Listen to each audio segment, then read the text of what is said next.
session. So thank you so much.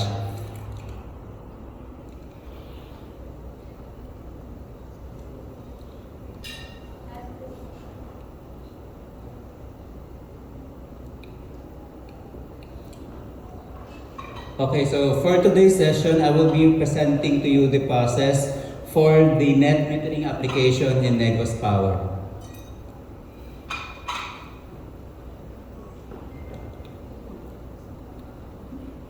Okay, but before that, please allow me to introduce ourselves. So as mentioned earlier, I am Engineer Dennis Fernandez. Currently, I am the supervisor of the Distribution Network Services. And together with me are three beautiful ladies headed by the manager of the Key Accounts unit, Ms. Gladys Vasquez. So the Key Accounts officers, actually, they are the one who handle the application for the net metering. Every time you submit your applications with Negros Power, sila po yung assist po sa inyo from the time of the application to payment and up to the installation for the schedule of the installation. So what a good thing about Negros Power is we have dedicated personnel po na nag-a-assist po sa inyo regardless of what company or where you came from. So we have individuals or employees who will assist you. Okay, so Negros Power actually was born on August 1, 2024. So today actually is our first year anniversary also, and we wish to thank VCY for giving us this opportunity na ma-present po sa inyo ang aming kumpanya. Although we are already aware that Negros Power took over the operations of Central Negros Electric Cooperative last year, effective also August 1. So Negros Power is owned by the Prime Electric Company, Prime Electric Holdings Incorporated, owned by Mr. Enrique Razon. So we are 70% owned by Prime Electric and 30% owned by Central Negros Electric Cooperative. So meron pa rin pong Seneco actually dito sa Bacolod City. So our key personnel, we are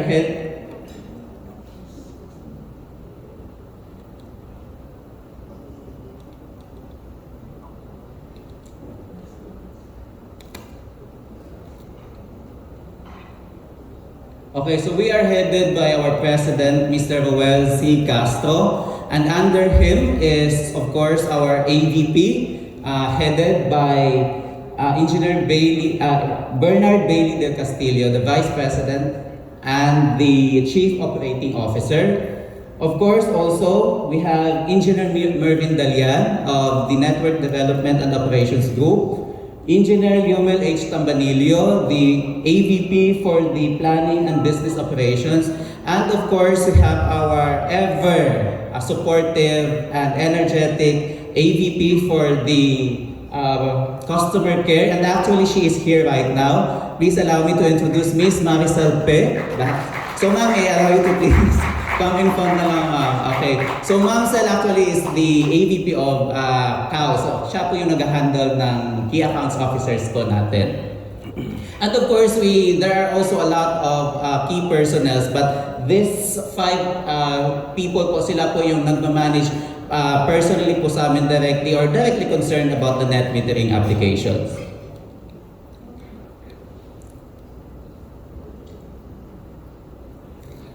Okay, so as mentioned earlier, so I supervise the distribution network services. So we handle all the work order preparations for the distribution transformer installation. So yung mga nagpapakabit ng mga private transformer, yung mga big loads po natin, kami po yung nag-handle ng kanilang mga applications. Also for the upgrading and downgrading of the distribution transformers, distribution line extension design, yung mga subdivision developer po natin, kami yung nag-design ng kanilang mga projects for a distribution line inside the subdivision.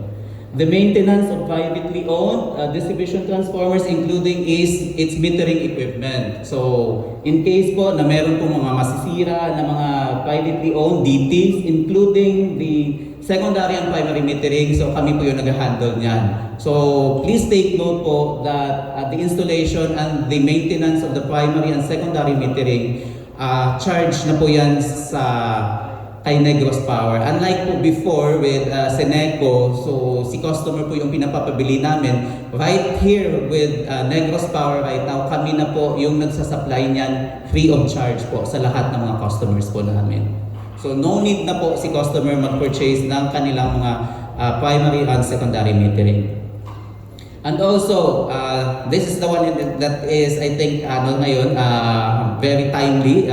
We also handle the application for the net metering. So later on in the slides, I will be showing po to you kung ano po yung mga process natin on the net metering application. And also, switching to JOP. So JOP is the Green Energy Option Program, and also all the contestable customers. And application po din for the request to attach of telco companies, yung mga PLDT, Converge, dito kami po yung nag-cater na kanilang mga request to attach yung mga fiber cables po nila sa distribution lines ni Negros Power. And other customer related works. Okay, so I will be showing lang po to you what is about net metering. I'm quite sure that most of you here are already aware of the net metering yung sinasabi natin kasi this has been part of our electric distribution sometime, I think 5 or more than 5 years na. So net metering is using the energy of renewable energy. So we use the biomass, wind, hydro, and for this one, we have the solar. So the basic concept is that if the customer's consumption exceeds the solar generation, the customer pays the net kilowatt hour consumed. While if the solar generation exceeds the customer's consumption, customer receives a credit on bill for the excess generation. So for example po, okay, ito po, you have a 1,000 watts po na solar panel. So yung nag-generate po ng solar PV natin is 1,000 watts. And then yung load po natin is only 600 watts. So meron po tayong excess na 400 watts which is exported po yan sa grid po ni Negros Power. So that 600 watts po na makukonsume natin in a month, it will be po babayaran po yan ni Negros Power. So it will be less po, maliless po yan sa bill natin.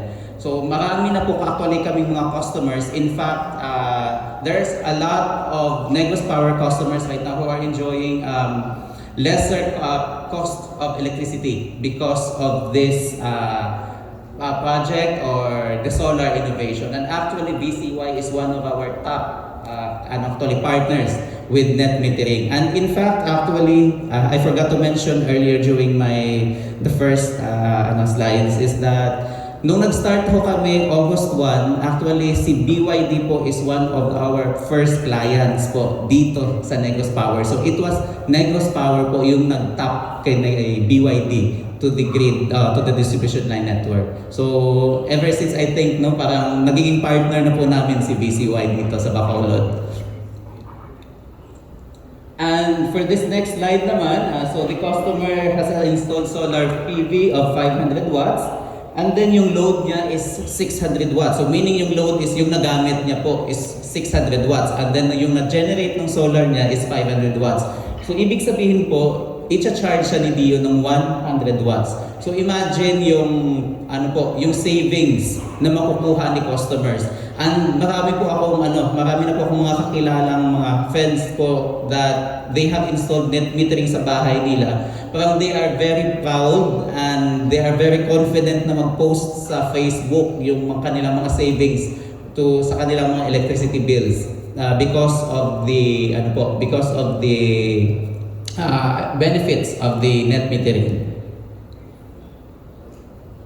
Okay, so this is the net metering setup actually. So yung sa loob po ng bahay, I think maybe later on there are guys here, yung mga presenters po na makapag-introduce on how they set up the net metering or the solar panels yung sa loob ng bahay. Pero ito lang yung general na setup na makikita natin. So you have a solar panels yung sa taas and then in-install ito sa rooftop and then Negros Power will install a bidirectional meter.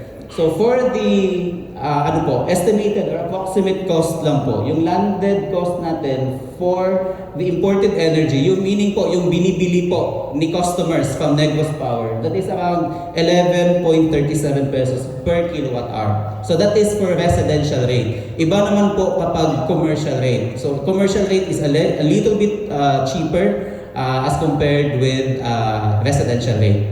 While for the exported energy naman, the average blended generation cost is 6 pesos and 54 per kilowatt hour. Ito po yung babayaran ni Negros Power sa inyo in the event po na mag-export po ng energy yung solar ninyo. Ibig sabihin, meron pong excess energy yung production. Kagaya po ng pinakita a few slides earlier, like say for example, yung 1,000 yung 1,000 na generation ng solar and then yung load nyo na nagamit is only 600 watts and you have the excess of 400 watts. So, i-convert lang po yan into kilowatt hour and then yung babayaran po natin sa Negros Power is 6.54 pesos per kilowatt hour. Please take note, hindi po kami nagbibigay ng cash or pupunta ka dito.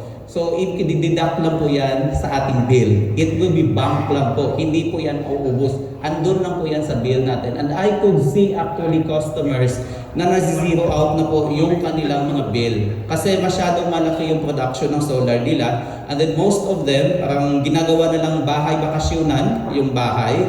So, walang tao sa bahay. So, yung production ng solar mostly napupunta na sa kay Negros Power. That's why yung bill nila nagsi-zero out na and then meron na silang bill credits. So hindi mo yan nag-expire yung bill credit. Andun na lang yan sa bill natin. Until such time po na makonsume natin yan. Okay, so for our net metering data, right now as of July 2025, Negros Power has a total of 1,377 net metering customers with a total installed solar capacity of 21,000 kilowatt hour peak. So imagine po kung gaano kalaki yung yung business opportunity po dito sa Bacolod. In fact, based po sa latest data ni Negros Power na nakuha ko po, sa More Power sa Iloilo, they have installed 36 actually customers in their franchise area in More Power. Bohol Lights, yung another sister company namin in Bohol, Tagbilaran City, meron na po sila na pag-install na 10 customers from January to July. So, guess how much po kung magkano or ilan na po yung na-install dito ni Negros Power. So, we have 228 customers installed from January to July. So, this is how attractive is ang dito, yung business ng solar dito sa Bacolod and the neighboring areas like Talisay, Silay, Bago, Murcia, and sa Salvador Benedicto. In fact, actually, yung Talisay right now, marami po kaming mga applications, including yung Bacolod. So, ito po yung yung parang business opportunity dito sa franchise area ni Negros Power. And we are very happy to be welcoming sa mga key industry players, including na po yung BCY group natin. Okay, so for our process flow for the net metering, actually you could take a picture for this one para po maka-guide po sa inyo kung anong po yung mga procedures po natin when you apply for a net metering application with Negros Power. So first is, you have to coordinate by the way with OBO kasi kailangan po natin kunin yung inyong parang tracking number or reference number po ng electrical permit na sinubmit nyo sa OBO. Once you have the tracking or the reference number, yun po yung ibibigay nyo sa customer care department natin. So pupunta lang po kayo dyan. Yung office ng customer care namin is on the ground floor of the row. Beside yung Imais na restaurant. So doon po yung office namin. So you could ask for an assistance with our customer care. Andun sila doon and then they will call a key accounts officer. So tatawag sa ng key accounts officer kasi yung key accounts officers namin, sila yung mag-assist sa inyo. One-on-one po yung assistance namin with all the net metering applicants. So once you have the yung reference number, so the customer or the contractor submits application for the net metering. And then during the time, I think na mag-visit kayo with Negros Power, meron na lang kami ibibigay na list for the requirements kung ano po yan. And then after that, yung CCD po, the Customer Care Department and the Customer Relations Associate, magbe-verify po siya ng mga documents. I-check niyo po one by one kung complete po yung mga documents na naisubmit po natin. So actually yung mga requirements natin is the NEPC application form, so you can have that sa office namin. The letter of intent, electrical plan, which is of course included na po yan sa document na binigay po ni OBO. The CFEI, the special power of attorney for the SPA. In the event po na hindi po si customer yung pupunta sa office namin, we really need, or you really need to secure an SPA po from the customer. A valid ID with 3 specimens, net metering forms. Yung net metering forms, meron na po kami niyan. You don't need to print it out. Hihingi na lang po kayo sa amin. Solar specifications, the NEPC sample bill, and the ERC forms 1, 2, 3. Yun po, meron na po kami niyan. Ready to be given na lang po sa inyo. That is for residential customers. For commercial customers, the same requirements. Additional lang po natin is the GIS, or the General Information Sheet of the company, stamped received by the SEC, or the Securities and SEC, Securities and Exchange Commission. Apology. And the SEC certificate. Yun po yung mga requirements natin. And then after that, kapag po na-complete na po yung mga documents, so it will be submitted po to the CCD head for the approval. And then right after that, makakapag-create na po tayo ng account number. So yung account number, huwag niyo po yung kalimutan kasi po yun yung basis po natin. In the event po na mag-follow up kayo or you would request for the status of your application, yun na po yung ibigay nyo sa aming mga helpline operators or with your key account officer na nag-handle ng inyong application. And then after that, so the end of team, yung team na po namin, we will be conducting a site inspection. And then after the site inspection will be the preparation of the work order. Sa work order, makikita ko dyan kung magkano po yung babayaran po ninyo. Please take note, hindi po kami nag-i-install ng mga wiring sa loob ng bahay. It will be your contractor. Yung trabaho lang po ni Negros Power is to validate kung na-follow ho ba natin yung electrical plan versus the actual installation. So we don't question actually the design of your professional electrical engineers. So right after na makapag-prepare po kami ng work order, it will be given to the customer. And if nag-okay na po si customer, na wala na pong problema sa kanya yung pagbabayaran, so pupunta po siya dito sa office for payment. And right after the payment, meron na po tayong contract signing, and then i-upload po yan namin sa system para po from the status na for installation, magiging, from the status of application, magiging for installation na siya. Right after that, na makapagbayad na po siya, i-endorse po yan namin to our metering team for the installation of the net metering na po. Okay, so kapag pupunta kami sa bahay, ano po yung ginagawa po ng ating mga distribution engineers? So first is, nag-check po kami ng status ng Negros Power metering equipment. Yung service entrance at saka yung metro. Yun po yung first namin na tinitingnan. And then pangalawa is the disconnect switch rating. Yung nakalagay po na DS natin sa plan versus sa actual. Kung ano po,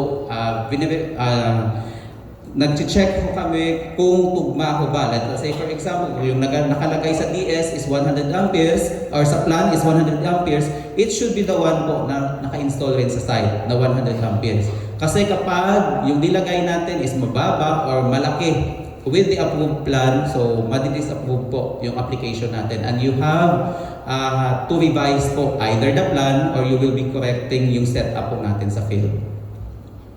Next is the inverter capacity. So papasok po talaga kami sa bahay and then titingnan yung inverter capacity natin as compared rin po yung nakalagay sa plan. Please take note, yung pwede lang po nating applyan for net metering is for those 99.9 kilowatt peak and below. Kapag 100 na po yung installed capacity po natin, hindi na po siya pwede for the net metering application. It will be subjected na for a DER. Ibang application na po yan, which I think separate session na lang yan siguro. For this one na lang po muna yung net metering lang. So please take note kasi we have experience lang po yung mga applications namin na nakalagay sa electrical plan nila is more than 100. So nadi-disapprove. Kasi yung applications na more than 100 installed panels, 100 kilowatt peak na installed panels, kailangan po yan ng approval ng ERC or the Energy Regulatory Commission. So for net metering application lang, we should be complying with the 99.9 kilowatt and below installed capacity po. Also, we need to check the distribution system. Yung secondary size ng wire namin at saka yung transformer size. Kailangan po yan. Bakit? Kung masyado malaki na po yung solar panel natin, so dapat po yung system ni Negros Power must be capable to handle that capacity. In the event po, napapasok yan sa system namin. And okay, so the question here is, yung common na transformer sa site is only 25 kVA. Yung nag-apply na customer o yung customer po ninyo is applying for a 40 kilowatt peak na solar panel. Ano po yung mangyayari? We will be upgrading the 25 kVA common transformer po at the expense po ng customer. So please take note po yan. Kapag po magde-design tayo or kapag meron tayong clients. So we have actually experience ng mga customers na sila po yung nagsha-shoulder ng upgrading po ng lines namin kasi masyadong malaki yung solar panel installed nila. Or another option is mag-pull out po tayo ng mga panels na hindi tayo sosobra ng 25. Okay, so what if naman may katabi na tayo 12 kilowatt and then yung sa atin is 15 or 20, so sobra rin. So still, yung customer po will be shouldering the upgrading of that system. Yung minomonitor namin right now is yung Santa Clara, Capitol, at saka Mountain View. Kasi marami na po dyan naka-net metering. So most of our distribution transformers need to be upgraded po. Just in case na masyadong malaki na po yung application ni customer. So common problems, ito po yung mostly na nakikita namin on site. Every time po na may nag-a-apply ng mga net metering sa amin. And then, so this is also the reason kung bakit na-delayed yung application nila or sometimes pinapabalik namin yung mga electrical plans for correction. So first is dilapidated or rusted meter socket and vegetation on the metering setup. So meron na pong mga metro natin or mga service entrance na medyo kinakalawang na. And then vegetation also problema yan. Kung minsan may mga malunggay sa tabi, kung sa kung sa Ayala ka naman, mayroong mga magagandang bulaklak dun sa tabi. So please take note na pinapaalis ko namin yan, pinapa-clear namin. So in the event na meron kayong client na medyo dilapidated na yung or rusty na yung service entrance or marami ng vegetation around the metering equipment po ni Negros Power. So we suggest to have this cleared na po prior po sa inspection namin. Second is the different capacity of inverter. So yung inverter na nakalagay sa electrical plan is for example 10 kilowatt and then yung naka-install sa site is 20 or higher or even kapag lower rin siya, hindi po yan po pwede. Dapat po mag-match talaga yung capacity ng inverter on site at saka yung sa plan po natin.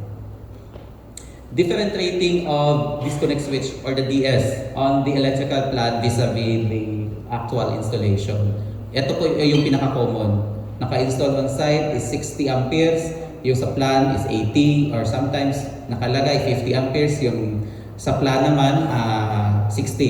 So make sure lang po na nagmamatch yung planned versus the actual installation para po hindi ma-delay yung application po natin.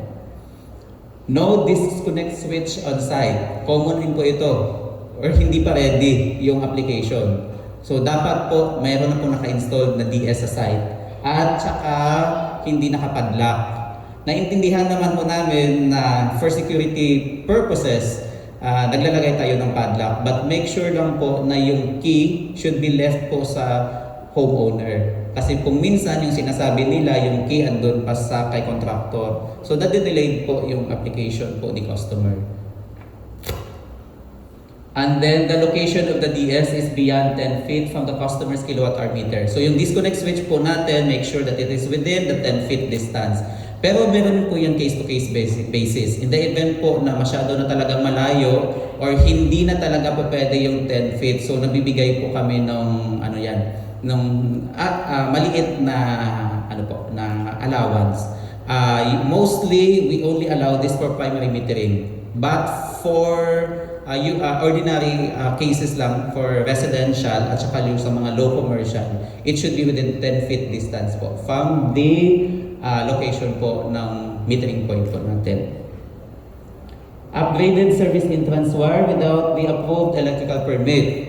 So yung existing na service entrance is only number 6. And then since na yung nakalagay sa taas, dilapidated na yung meter socket, so gumawa na siya ng panibagong service entrance. Kaso yung new service entrance niya, ginawa niya pong number 8 or ginawa niya number 2. So hindi po yan po pwede. It should be the same with the existing service entrance wire or the service protection. Kung 60 amperes po yung main service protection natin, it should be 60 amperes. Hindi po pwede higher or lower.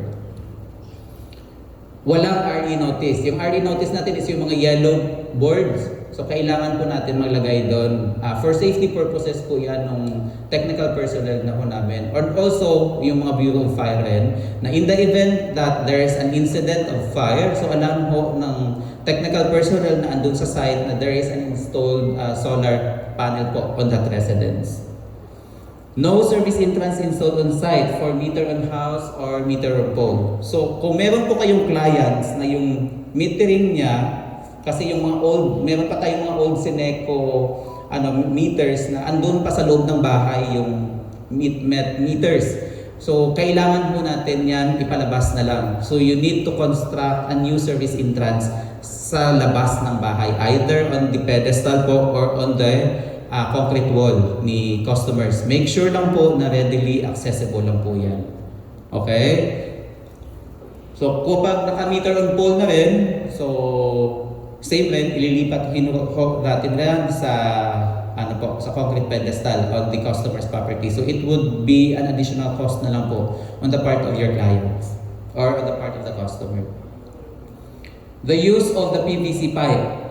So mostly yung ginagamit ko na pipe is, hindi naman mostly, meron lang kami na-observe yung color orange and then pinipinturahan ng silver to look like RSC. So except kung naka-indicate sa electrical plan na PVC yung pipe na ginagamit, so we don't question that. We only advise actually the customer na if possible, baka pa pwede niyang palitan into RSC or the liquid type conduit. But if not, kapag naka-sign and seal the PEA na PVC yung ginamit, so we don't question that. Pero kung nakalagay sa plan is RSC at saka yung ginamit is PVC, we really comply or really tell the applicant or the contractor or the customer to change and follow the design. And then, meron din po yung status of application niya or yung status pala nung connection niya with Negros Power is still on temporary. So, dapat po mag-apply po tayo muna ng permanent connection. Kasi meron pong upgrading na mangyayari. Or pwede rin yan, isabay po natin yung temporary to permanent at saka yung net meter. Pwede po yan natin isabay na lang po. And ito rin, details on the vicinity map. Minsan, yung mga contractor ho natin nag-snip nung picture sa Google, hindi siya masyadong makikita. Nagbibigay rin nung geotag andun sa kabilang barangay. So, medyo nahihirapan yung mga DAs natin mag-locate. So please, be concerned lang po with the exact location of the of the customer po. Para pa po hindi po kami mahirapan. And then the contact person on site. As much as possible, gusto ko namin sana kunin yung mga contact details ng customer themselves. Kasi kapag Of course, we are aware naman na meron yung nagpa-process kay Negros Power is yung mga contractors, so yung mga developer ng solar. And then sila po yung kinokontak namin. So kapag hindi namin na-reach out yung bahay, hindi namin nakita yung bahay, or nakapadlock yung bahay, so tumatawag pa kami kay contractor, and then contractor will be calling the customer. So it would be best po that during the time po na mag-apply kayo with Negros Power, if you could provide also the contact number ni customer. Para po in the event na meron po kaming concerns during the actual inspection, hindi na po kami mahihirapan. We have experienced actually sell down na kinakancel namin yung application. Kasi yung ibang customer hindi alam na pupunta si Negros Power, or some sarado po yung bahay even with prior notice. So better po na makuha namin yung contact number rin po ni customer. I think that would be all for our presentation with Negros Power, and I hope that you have learned something sa aming presentation, and to take note yung common not mistake naman, issues lang po during our inspection to avoid po yung delay sa application po natin. So,